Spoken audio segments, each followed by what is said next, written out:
السلام علیکم معزز خواتین و حضرات، پروگرام رائٹ اینگل کے ساتھ میں ہوں علی ممتاز۔ ناظرین، آج سپریم کورٹ آف پاکستان میں ایک دفعہ پھر مخصوص نشستوں کے کیس پر فل کورٹ یہ عدالتی کارروائی ہوئی اور اس پر دلائل سنے گئے۔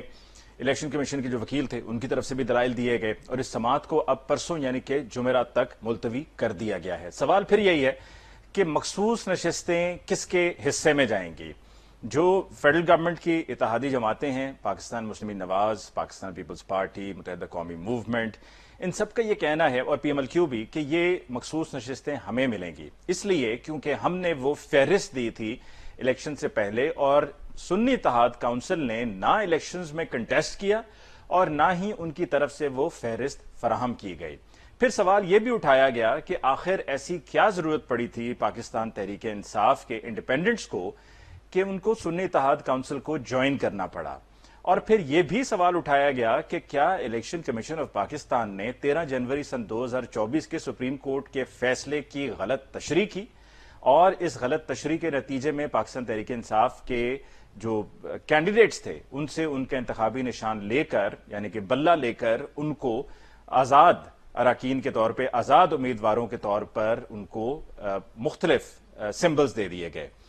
ساتھ میں جو پی ٹی آئی نظریاتی کا معاملہ ہے اس کو بھی اٹھایا گیا اور اس پر خاصی گرما گرمی بھی ہوئی عدالت میں کہ جب جسٹس اطہر مرینا صاحب نے اس پر اپنی رائے یا اپنے سوال کو پٹ کرنے کی کوشش کی۔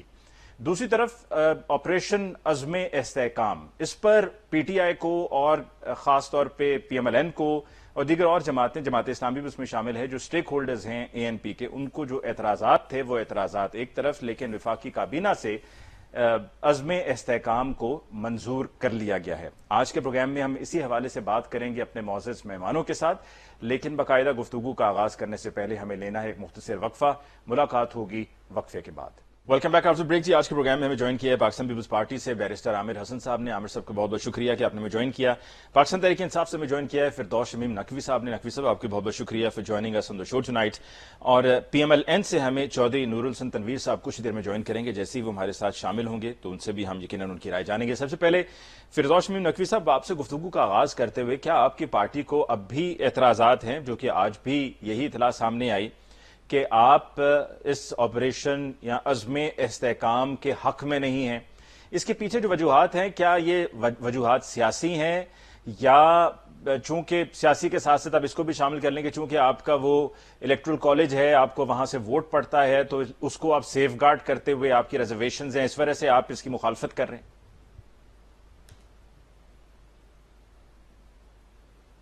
جی فردوس شمیم نقوی صاحب۔ سر، آپ کی آواز کٹ رہی ہے، مجھے آپ کا سوال سنائی نہیں جی، دے رہا۔ سوال میرا یہ ہے کہ آپ کی پارٹی کو اب بھی عزم استحکام پر اعتراض کیا ہے، مخالفت کیا ہے؟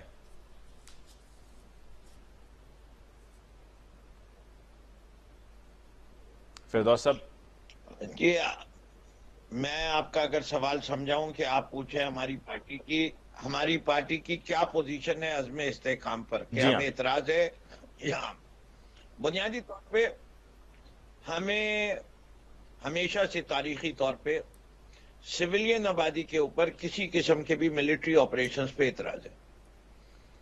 پاکستانی افواج ایک مقدس افواج ہیں ہمارے لحاظ سے، جن کا کام دشمنوں سے لڑنا ہے بارڈرز کے اوپر۔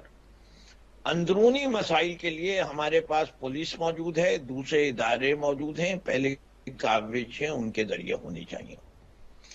ان اداروں کو اگر کہیں ضرورت پڑے اور وہ فوج کی مدد مانگیں تو کریں۔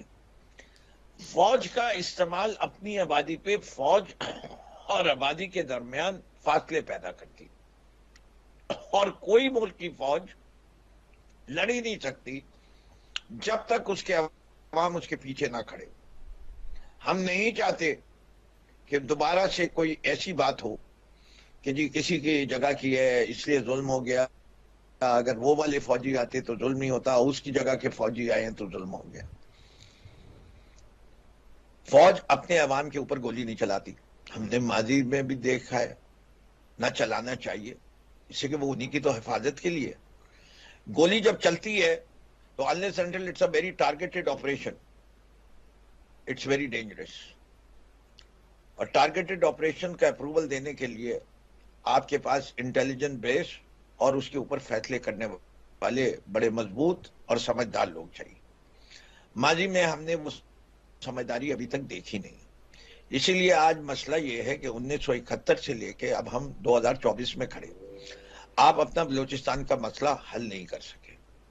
اور آپ کو پتا ہے کہ ہماری بہترین افواج ہیں, جانثار فوجی ہیں, ان سے زیادہ غیور لوگ نہیں ہیں, وفادار نہیں ہیں, ملک کی خاطر اپنی جان دیتے آئے, اور ان کے گھر والے فخر محسوس کرتے ہیں کہ وہ شہید کے ماں باپ ہیں یا بھائی بہن ہیں یا بیوہ ہیں. ایسی قومیں بہت کم تاریخ میں ہوتی ہیں. لیکن ہمیں آج بھی مشرقی پاکستان کے واقعات کے اوپر جس طریقے سے ہماری فوج کو ملائن کیا جاتا ہے, اس کے ڈیفنس میں ہم نے بہت اچھا کام نہیں کیا, جو کہ ہمیں کرنا چاہیے تھا. کہ ہمیں وہ ڈینائی کرنے میں پاسبلٹی ہو کہ یہ جو چارجز ہیں, they are all false, fabricated by Indian agencies and those to exploit the Bengali sentiment. تو ہمیں اپنی فیلئرز کو ریکوگنائز کرنا چاہیے تاریخ میں, ان سے سبق سیکھنا چاہیے. اسی بنیاد کے اوپر پاکستان تحریک انصاف ہمیشہ یہ سٹینس لیے ہوئے ہے کہ اپنے لوگوں پر فوج کا استعمال نہیں کرو. ٹھیک, آپ کا کہنا ہے کہ جی اپنے لوگوں پر فوج کا استعمال کے آپ خلاف ہیں. تو عامر حسن صاحب, کیا آپ اس رائے کو ایکسیپٹ کرتے ہیں, and what's your take on it? کیونکہ جو فردوس صاحب نے بات کہی وہ بات تو درست ہے کہ جب یہ سب ہوا 9/11 کے بعد, اور جب ہمارے ملک میں دہشت گردی کا آغاز ہوا, تو اس میں بے شمار ایسے فیکٹرز بھی تھے کہ جس میں بہت سے لوگوں کو یہ اعتراضات تھے, بہت سے لوگوں کو تحفظات تھے کہ جی کولیٹرل ڈیمیج ہو رہا ہے. پاکستان تحریک انصاف کو اور بانی پی ٹی آئی کو بھی اس دور میں یہی اعتراض تھا. جس طرح ڈرونز پر بھی اعتراض ہوتا تھا کہ جی ڈرونز جو ہیں وہ وہاں سے آتے ہیں, گرائے جاتے ہیں. تو ود ان پاکستان ایک اینٹی سینٹیمنٹ ہے وہ سامنے آتا ہے. تو do you agree with that? Because آپ کی پارٹی بھی کچھ ایسی ہی سوچ رکھتی رہی ہے ان دا پاسٹ, اور نیشنل ایکشن پلان پہ بھی, if I am not wrong, آپ کی پارٹی کو اعتراضات رہے ہیں جب پی ایم ایل کی گورنمنٹ تھی کہ اس طریقے سے عمل درآمد نہیں ہو رہا ہے.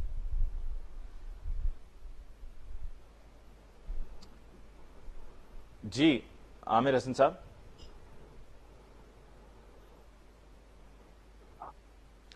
ٹھیک, عامر حسن صاحب سے جی ہمارا رابطہ منقطع ہوا ہے. تو فردوس صاحب, آپ کی بات جو آپ نے کہی اس پر ہم عامر حسن صاحب کی رائے لے لیں گے, لیکن بیفور وی گو ٹوورڈز عامر حسن صاحب اگین, آپ نے جو بھی ایک بات کہی اس میں آپ نے پولیس کی بات کی. یہاں پر ایک نقطہ گزشتہ کچھ دنوں سے یہ بھی اٹھایا جا رہا ہے کہ آپ کی پارٹی یا آپ کی کے پی کے میں گورنمنٹ ہے, اور آپ کی پولیس جو ابھی ایک ریسنٹ واقعہ ہوا, اس واقعے میں آپ کی پولیس کی کیا کارکردگی تھی؟ آپ کی پولیس نے کیا کیا؟ آپ کی پولیس اس واقعے کو روکنے میں ناکام رہی. دیکھیے, پہلی چیز تو یہ, لیٹس ڈیفائن کہ اسٹیٹ کیا ہے. تو یہ لفظ آپ کی پولیس نہیں استعمال ہونا چاہیے. پولیس ہوتی ہے, وہ ایک اسٹیٹ آرگن ہے. اسٹیٹ کا آرگن کی فیلئر کوئی پہلی دفعہ ادھر نہیں ہو رہی, اور نہ آپ کسی پارٹی کو فوری طور پہ ذمہ دار ٹھہرا سکتے ہیں. اگر یہی کرنا ہے تو سندھ میں کچے کے ڈاکو 15 سال سے پی پی پی کی حکومتیں کچھ نہیں ہوا. پنجاب کے کچے کے ڈاکو, اس کا کچھ نہیں ہوا. آپ کا اسی طریقے سے بلوچستان کے اندر جو مسائل چل رہے ہیں اس پہ کچھ نہیں ہوا. تو یہ ساری فیلئر ہے. اب اس پولیس کی فیلئر اگر ہے تو اس کے پیچھے جو عوامل ہیں وہ دیکھنا پڑے گا. رینجرز آئی تھی کراچی کے اندر 1984 میں, کہ ہم 6 ماہ کے اندر سال زیادہ سے زیادہ ایک پروفیشنلی ٹرینڈ پولیس فورس چھوڑ کے جائیں گے. 84 سے 2024 تک 40 سال ہو گئے. رینجر سے جان نہیں چھوٹ رہی کراچی کی. کیوں؟ اسے کہ کراچی کی پولیس ابھی تک پروفیشنل نہیں ہو رہی. کراچی کی پولیس پروفیشنل کیوں نہیں ہو رہی؟ اسے کہ کراچی کی پولیس کے اندر لوگوں کی بھرتی جو رشوت پہ ہوتی ہے. لوگوں کی رشوت پہ بھرتی کیوں ہوتی ہے؟ اس سے کہ گورنمنٹ کرپٹ ہے. گورنمنٹ کرپٹ کیوں ہے؟ اس سے کہ کرپشن کو روکنے کا نظام نہیں ہے. کرپشن روکنے کا نظام کیوں نہیں ہے؟ اس سے کہ جو اوپر سے لے کے نیچے تک سب کرپٹ ہے. تو کہاں سے کہانی شروع کریں, کہاں ختم کریں؟ جی ٹھیک. عامر حسن صاحب, آپ کو میری آواز آ رہی ہے؟ پولیس کو الزام نہ دے, عوامل کو درست کیجئے جس کی وجہ سے پولیس پروفیشنل ٹھیک ہے sir, I will be coming back to this point of yours کہ عوامل کو درست کریں, پولیس کی بات نہیں ہونی چاہیے. عامر حسن صاحب, آپ تک میری آواز پہنچ رہی ہے سر؟ عامر حسن صاحب, آپ کین یو ہیئر می سر؟ عامر حسن صاحب کی کر رہے نہیں آ رہے جی, میری آواز تو جا رہی ہے, ان کی آواز آ رہی ہے, میری آواز انہیں نہیں جا رہی ہے جی. ایک بریک لے لیتے ہیں جی, we'll take a short break away here جی, we'll try and solve out these issues. Once we come back we'll speak to Aamir Hasan صاحب, ان کی ہم رائے لیں گے, ہمارے ساتھ رہیے. کم بیک آفٹر بریک جی, ڈسکشن کو آگے بڑھاتے ہوئے امید ہے کہ اس دفعہ عامر حسن صاحب سے ہمارا رابطہ ہو جائے گا and he will be able to hear us. Aamir Hasan صاحب, آپ تک میری آواز آ رہی ہے سر؟ جی السلام علیکم جی. کیسے ہیں سر؟ آپ کے لیے بھی بڑا یہ انتظار والا بڑا تکلیف دہ مرحلہ تھا, I can understand, apologise for that. Sir آپ سے جو ابھی سوال میں نے پہلے پوچھا تھا اور وہ فردوس صاحب کی رائے کے بعد آپ سے میں نے پوچھا تھا, اور اس پر یہ جو ہمارا آپریشن عزم استحکام ہے, اس پر آپ کی پارٹی کا کیا ٹیک ہے؟ دیکھیے, پاکستان کے اندر دہشت گردی کو فروغ کوئی ایک دو دن میں تو نہیں ملا. ہماری وہ ایک نام نہاد افغان پالیسی تھی جہاں پہ انہوں نے گرم پانیوں تک رسائی اور اس نے ملک کا بیڑا غرق کر کے رکھ دیا.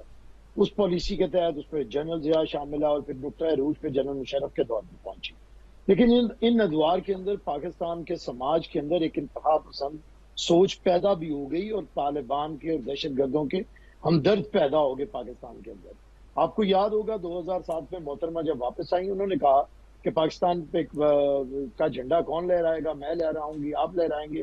اور محترمہ نے پہلی دفعہ آواز اٹھائی اور مردانہ وار اٹھے, اور اسی وجہ سے انہیں شہادت بھی نصیب ہوئی. اور آپ کو پتا ہے اس کے بعد پیپلز پارٹی کی گورنمنٹ نے یہ انیشیٹو لیا اور پھر یہ ایک آپریشن ہوا. اس کے بعد بھلے P M L N right wing کی جماعت تھی, وہ بھی ان کے بارے میں ہمدردی رکھتی تھی, لیکن اسٹیٹ ایک فیصلہ کر چکی تھی, انہیں بھی ساتھ چلنا پڑا اور ایک نیشنل ایکشن پلان آیا جس میں تمام سیاسی جماعتیں, ایون کہ جو طالبان کی نمائندہ جماعت تھی یا طالبان کے وکیل کی جماعت تھی یعنی پی ٹی آئی, اس نے بھی وہ کیا وہ جو تھا. لیکن انہوں نے جب ان کا دور آیا تو یہ پہلی جماعت ہے جس نے نیشنل ایکشن پلان کا بیڑا غرق کیا.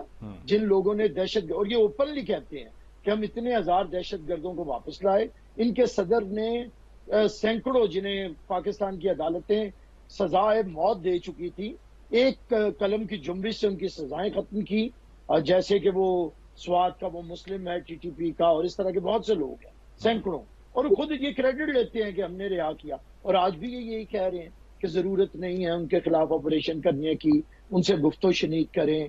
تو مجھے نہیں سمجھ آتی کہ یہ ابھی تک طالبان کی وکالت سے یہ باز کیوں نہیں آ رہے ہیں. کیا انہوں نے دیکھا نہیں ہے کہ دہشت گردی نے ہمارے ملک کا کیا حال کیا ہے؟ اور آج بھی کے پی کے اندر جہاں پہ ان کی حکومت ہے یہ انہیں فیسیلیٹیٹ کر رہے ہیں. یہ جو سوات کا واقعہ ہوا ہے چند دن پہلے, اور وہاں پہ جس طرح سے ایک ٹی ٹی پی کو انہوں نے ساتھ میں لایا ہے اور ان کا ایم پی اے ساتھ شامل ہوا ہے اور انتہا پسندی ان لوگوں نے کی ہے, یہ ملک میں نارکی پھیلانا ان کا اور دہشت گردوں کا اس وقت مجھے تو ایجنڈا ایک نظر آتا ہے. آپ یہ کہنا چاہ رہے ہیں کہ ان کا نیکسس ہے, ان کا دہشت گردوں کے نیکسس. اچھا چلیں, دیکھیے الزامات تو اس ملک میں بڑے لگتے ہیں. اب آپ مجھے جواب دیں کہ جب طالبان سے مذاکرات کرنے تھے تو انہوں نے 2 اپنے نمائندے نامنیٹ کیے تھے, وہ کون کون تھا؟ ایک مولوی عزیز اور ایک عمران خان نہیں تھا؟ مجھے بتائیے. اور جب ہم آپریشن کر رہے تھے کون طالبان کے حق میں جلوس نکال رہا تھا؟ کس وزیر اعظم نے کہا کہ میں نے ہزاروں لوگوں کو دہشت گردوں کو واپس بلا کے بسا لیا ہے؟ کس نے ایک قلم کی جنبش سے سینکڑوں جنہیں سزائیں دی گئی تھی انہیں ختم کیا ہے؟ اچھا, اس پر ایک سوال میرے ذہن میں اور آتا ہے عامر حسن صاحب کہ پی ایم ایل این کے دور میں بھی آپ کو یاد ہوگا کہ ایک کمیٹی تشکیل دی گئی تھی اور اس کمیٹی کا بھی مقصد یہ تھا کہ طالبان سے بات کی جائے, تو وہ تو پی ایم ایل این کے دور میں بھی ہوا تھا. بھائی طالبان سے بات سب سے پہلے جب انہوں نے سوات میں یہ عمل شروع کیا تھا تو مذاکرات ہم نے کیے تھے. ہمیشہ آپ کو پہلے مذاکرات کرنا پڑتے ہیں, یہ ایگزاسٹ کرنا پڑتا ہے یہ آپشن. یہ پیپلز پارٹی کی گورنمنٹ کر چکی تھی, اس کے بعد آپریشن ہوا تھا. اور یہ جو آپریشن ہے ضرب عضب, رد الفساد, یہ ہوئے ہیں اس کے بعد. اب تو مذاکرات نہیں ہوں گے جب تک کہ آپ کلا کما کر چکے ہیں, آپ کو مذاکرات کی اب ضرورت بھی نہیں تھی. تو میں پھر آپ کو کہہ رہا ہوں کہ اگر پی ٹی آئی کی گورنمنٹ نہ آتی تو دہشت گردی تو اس ملک میں تقریباً ختم ہو چکی تھی. اب ہمیں آگے بڑھنا تھا, ہمیں نصاب کو ٹھیک کرنا تھا, ہمیں اپنے مدرساز کو ٹھیک کرنا تھا, ہمیں انتہا پسندی کو ختم کرنا تھا, ہمیں ان کی جو روٹس تھی انہیں ختم کرنا تھا. لیکن یہ جو ان کے طالبان کے نمائندے ہیں اور ان کے ترجمان ہیں اور دہشت گردوں کے ہمدرد ہیں,